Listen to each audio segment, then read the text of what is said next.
That's it. And so, as far as I'm concerned, I'm always very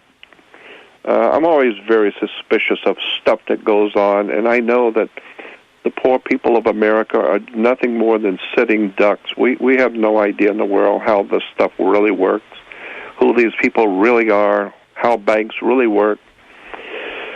What a story. What a story. And I have watched the slow undoing of a great republic and a great nation that at least it offered to the two humans the opportunity to be free. Well, that's gone. It's over. It's over. We got a whole new day now. It's a whole new dawn of a new day when no longer will there be freedom in America. It's gone. It's over. Forget it. That's coming very soon, you see. Yeah. Yep. Wow. So I did want to mention the phone number here at the studio is 617-253-8810, and we welcome your calls. I had a question on the occult. You'd mentioned earlier in one other interview the Order of the Golden Dawn and how Aleister Crowley had moved into that and taken it over in his latter years. And I also heard of the Ordo Templi Orientis, which is somehow related to Aleister Crowley. And I wondered if you had information about how these two relate to one another. Well, you know what? It's interesting when you bring up Crowley is that there's another story I think is even more interesting is the Crowley, Aleister Crowley, and L. Ron Hubbard of Scientology. L. Ron Hubbard was a very close confidant of Aleister Crowley, from what I can tell in the history books, and another guy named what was his name? I think you probably know who I'm talking about. The Rocketeer, the guy with rockets, JPL, Jack Parsons. Oh yeah, Jack Parsons, the JP lab out there. Yeah, there's a guy named Jack L. Parsons. And Jack L. Parsons was a rocketeer. He was heavy into rockets, and especially he was interested in designing fuels for rockets.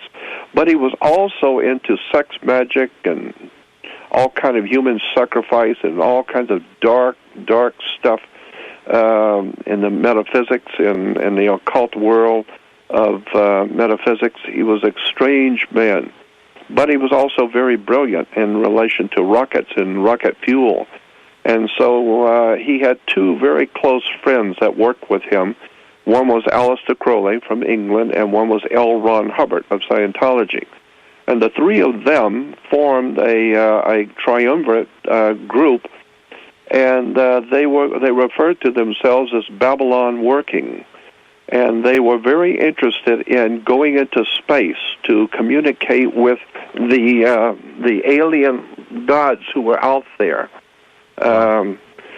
We still have sci-fi programs called Babylon 5, Babylon Working, and it was L. Ron Hubbard, Scientology, Aleister Crowley, the Magician of England, and Jack L. Parsons. Well, Jack L. Parsons had some property up here in Pasadena, and in the hills of Pasadena, and he had some big warehouses where he was doing his rocket research. And it was called, many years ago, it was called Jack L. Parsons Lab.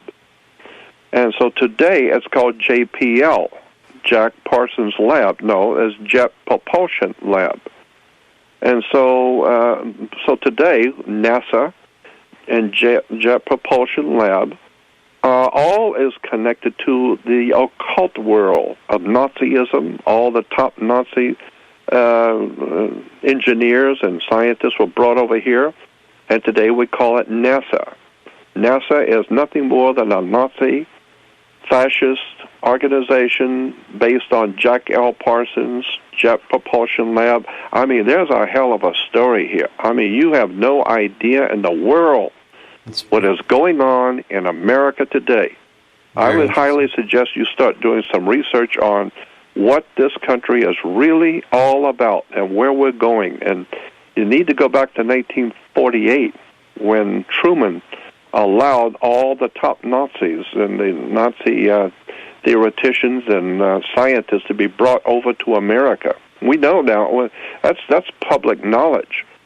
that Nazis were all the top Nazis were gotten out of Europe quickly because the Russians were going to kill them all. And so the top Nazis, the real brains, got out of Europe, and they did not have to suffer the court stuff with the World Court, because they were gotten out. They got out of Europe real quick, and they were brought to South America, Mexico, and the scientists were all brought to Washington, D.C. Wow. And there's also a big story about how those Nazis got out of Europe, right under the noses of the Russians and the Allies. They were quickly slipped out of Europe quickly and brought to America. But who was it in Europe that helped that? Well, the Vatican. It's called the Vatican rat line, the Holy Father. That incredible mess that we call the Holy Father. The Vatican worked hand in hand with the Nazis to protect them and get them out of Europe and into America, into Vatican countries like Uruguay, Paraguay, Argentina, South America, Mexico, Catholic countries. That's where the Nazis went. So once you understand how this world really, in fact, works, it will be frightening to you how far gone we Americans really are. We haven't got the faintest idea in the world how this stuff really works. And that's what I'm trying to do before I leave the world, because I don't have anything. I have no family. I have no car. I have no money. I have no bank account, no credit cards. I don't own anything. I have nothing and got nothing. Right. That's it. So we do have one more caller. Want to get him up on the air, if you don't mind. Caller, welcome to WMBR. Hi, Matt. This is Will. Excellent. What's your question? My question is, it seems like there doesn't seem to be much of a way out. If we're not going to go along with the system, then what do we do if we want to break free of the system? How do we live? We don't want to be some half machine, half human being looking for a way to live and not be consumed by the system that wants to envelop all people into a power structure. Yeah, I understand. Very good question. Obviously, the very good question, and equally as obvious as I don't have an answer. The only thing I would say, because I know how big this thing really is, I know how far gone it really is, I know how powerful and well-financed and how evil and criminal this whole world system really is. And so it's as far as I'm concerned, I'm just giving you my subjective opinion, but I think it's going to take some kind of an outside force to save the human experiment on Earth, to save the Earth and the humans on it. Has nothing to do with America or Russia. It has to do with cosmic problems. I think that the whole Earth is coming in under a totalitarian iron fascist boot. And the last and final holdout was America, and she's going quick now. She's going quick. Mm-hmm. And so I think if we don't have some kind of otherworld intervention, I don't care if you call it God or aliens or something else, I don't care. I'm just being very honest with you. If we don't have some kind of otherworld intervention into our evolution as creatures on this planet, we are finished. Because we humans do not have the ability to protect our freedoms, our liberties, our rights, our families, our humanity. We don't have the ability to do that. Just as those huge thousands of animals out there on the like we said, on the Serengeti plains, there's hundreds of those animals, but all of them collectively together are no match for a handful of lions, not at all. So when the lions start moving, the whole herd runs, all of them. There are 500 of them, and they're all running because they cannot do anything to protect themselves. And that's exactly what I see for the human race. We are not able to protect ourselves. And so your question is very good and very important. What do we do? Well, first of all, it's not we, the country, because the country can't do nothing. And what are the masses of the people going to do? Well, they're not going to do nothing. 7,000 years of human history have told you that the human race can't do anything. We can only crawl on our knees to our masters. And so the only thing I would suggest is that you educate yourself. Live quietly, educate yourself, and don't buy into this mechanized system that we're living in. Don't buy into it. Teach your children. Keep it quiet. Keep it quiet and educate yourself. And place I would start, go to my website and go to my links and go through my website. That's a good start if you want a place to start. Absolutely. Just educating yourself is the only hope we've got. It's an individual thing. You can't count on anyone else to save you. You got that right. We've reached a tipping point where I was been trying to educate people for years, and people would kind of just pass me off as somebody who was somewhat uneducated or didn't know what I was talking about.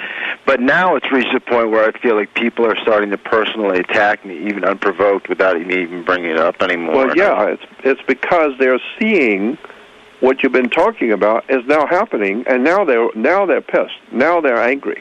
But why? Because they know there's something wrong. And they're those stupid ones who have been bought into it for years, and now they're seeing it, and now they feel you are the one. They want to kill the messenger. Now you're the one that caused this. You've been telling us, like, that's what I get all the time. It's funny that you were bringing up the Bible, and now that I've started reading the Bible and I'm reading about Jesus, it's like I feel like I'm starting to take on the persona of Jesus, of being of course.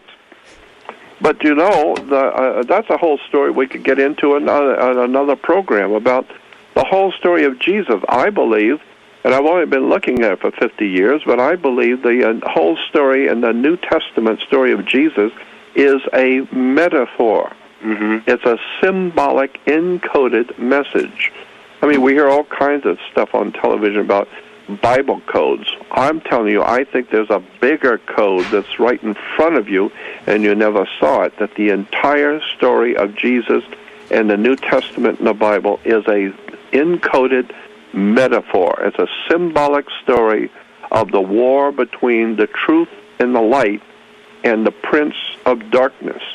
It's light. The sun coming up brings light into the world. And God's Son is the light of the world. Of course, the Son is the light of the world.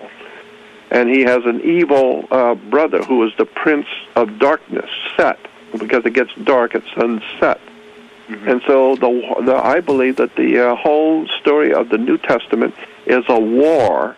That's why it's called the greatest story ever told. It's the oldest story in the world.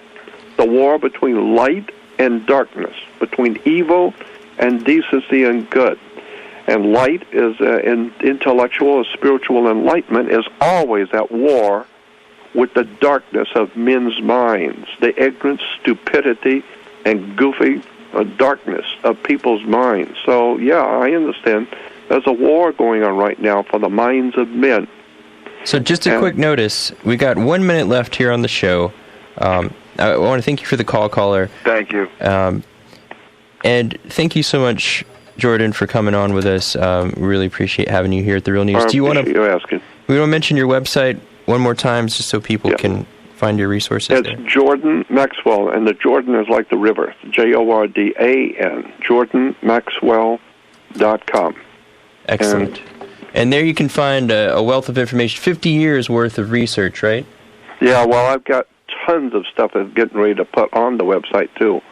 I haven't been able to do anything with it for a long time, but I got a lot of stuff coming on. And you can always email me.